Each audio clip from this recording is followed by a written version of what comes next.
तुम्हें कितनी बार बताया है, मेरे तैयार होने से पहले मेरा नाश्ता तैयार हो जाना चाहिए।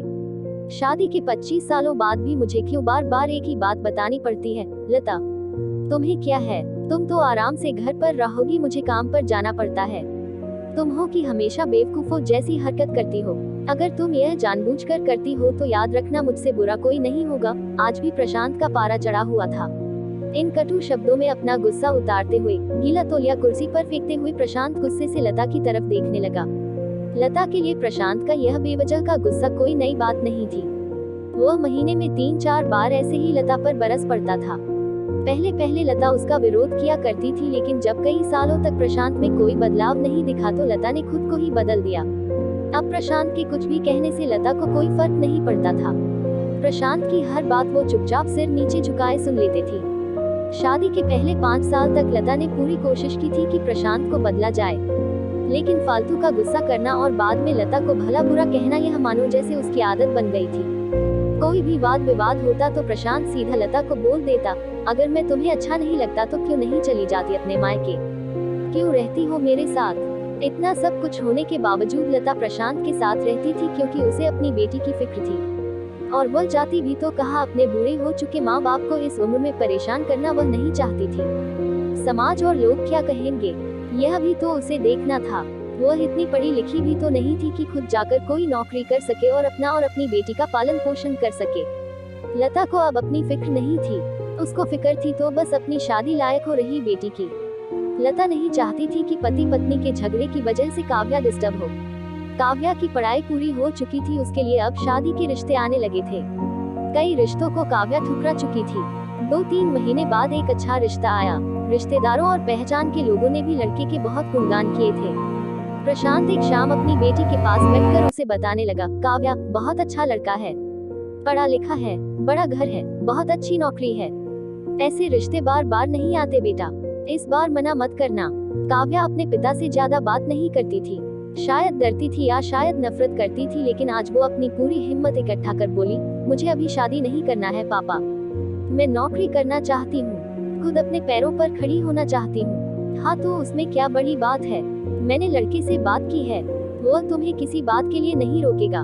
तुम शादी के बाद भी नौकरी कर सकती हो, वो तुम्हें नौकरी के लिए परमिशन दे देगा। प्रशांत बोला, मेरा नौकरी करना या ना करना उसकी परमिशन पर क्यों डिपेंड रहेगा पापा? काव्या ने पूछा, मैं कह रहा हूँ ना, तुम्हें किसी भी चीज की कमी नहीं होगी वहाँ। ऐसे रिश्ते बार बार नहीं आते, इसे ठुकरा मत, बहुत खुश रहोगी तुम वहाँ। प्रशांत बोला, पापा क्या मैं उतनी ही खुश रहूंगी जितनी मम्मी इस घर में खुश है? काव्या ने तंज कसते हुए कहा, आज तुम्हारी जबान कुछ ज्यादा नहीं चल रही। प्रशांत गुस्से से आंखें बड़ी करते हुए बोला, पापा मुझे शादी ही नहीं करनी है, क्योंकि शादी के बाद अगर वह लड़का आपके जैसा निकला तो मैं क्या करूंगी? मुझे आपके जैसा जीवन साथी नहीं चाहिए जो बिना बात के मुझ पर हमेशा चिल्लाए। मुझे कुछ भी अपनी पसंद का लेना हो तो 10 बार सोचना पड़े, कहीं वह नाराज ना हो जाए। मेरी तबीयत कैसी भी हो उसे परवाह ना हो, रोटी थोड़ी सी मोटी बन जाए तो घर सर पर उठा ले, उसकी चेकबुक ना मिले तो भी मेरा ही दोष निकाले, और हर छोटी मोटी बात पर मुझे मायके जाने के लिए कहे। काव्या ने अपना दिल खाली करते हुए पापा से सब कह दिया। प्रशांत का गुस्सा 7वें आसमान पर था, लेकिन उसके मुंह से एक भी शब्द नहीं फूट रहा था। वो काव्या की बातें सुन रहा था। काव्या उतना ही बोलकर चुप नहीं हुई। आज पहली बार वह अपने पापा के सामने इतना कुछ बोल रही थी। पापा, आपने माँ के साथ हमेशा गलत व्यवहार किया है। आप अपने ऑफिस का गुस्सा बिना सोचे समझे माँ पर उतार देते हैं, कभी इस बात की परवाह भी नहीं करते कि उन्हें कैसा लगता होगा। आपकी बातें सुन सुन माँ ने अपना स्वाभिमान खो दिया। प्रशांत आज पहली बार अपने किए बर्तावों को महसूस कर पा रहा था। वो इतना ही बोल पाया, जो तुम्हारा मन है वो करो, मैं तो इतना बुरा हूँ ना? काव्या ने प्रशांत का हाथ पकड़ा और बोली, पापा मुझे सिर्फ एक सवाल का जवाब दे दो, क्या आप चाहेंगे कि मेरा पति आपके जैसा हो? अगर आपका जवाब हाँ है तो कर दीजिए मेरा रिश्ता आज ही, और ना है तो मुझे आत्मनिर्भर बनने दीजिए। प्रशांत कुछ भी ना बोल पाया और वहाँ से चुपचाप बाहर चला गया। आज उसे लता के सामने जाने में शर्म आ रही थी। चलते चलते उसकी आंखों से आंसू बह रहे थे। प्रशांत ने आज से अपने आप को बदलने का निश्चय किया। अगले दिन से लता ने अपने पति में काफी बदलाव देखा। वह सोचने लगी कि जो हिम्मत काव्या ने दिखाई है, वह हिम्मत अगर मैं पहले ही दिखा देती तो शायद आज परिस्थिति कुछ और होती।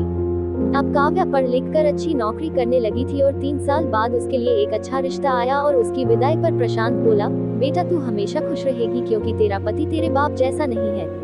प्रशांत की यह बात सुनकर लता और काव्या की आंखों से आंसू बहने लगे। दोस्तों, हमारे समाज में औरतों को भले ही देवी का दर्जा दिया जाता है, लेकिन वो स्वतंत्रता नहीं दी जाती जो उन्हें देनी चाहिए। उन्हें बचपन से ही बताया जाता है कि वह पराया धन है। स्कूल से आने में देर हो जाए तो पिटाई मिलती है। मोबाइल पर बातें करते हुए दिख जाए या खिड़की से झांकते हुए दिख जाए तो शक किया जाता है।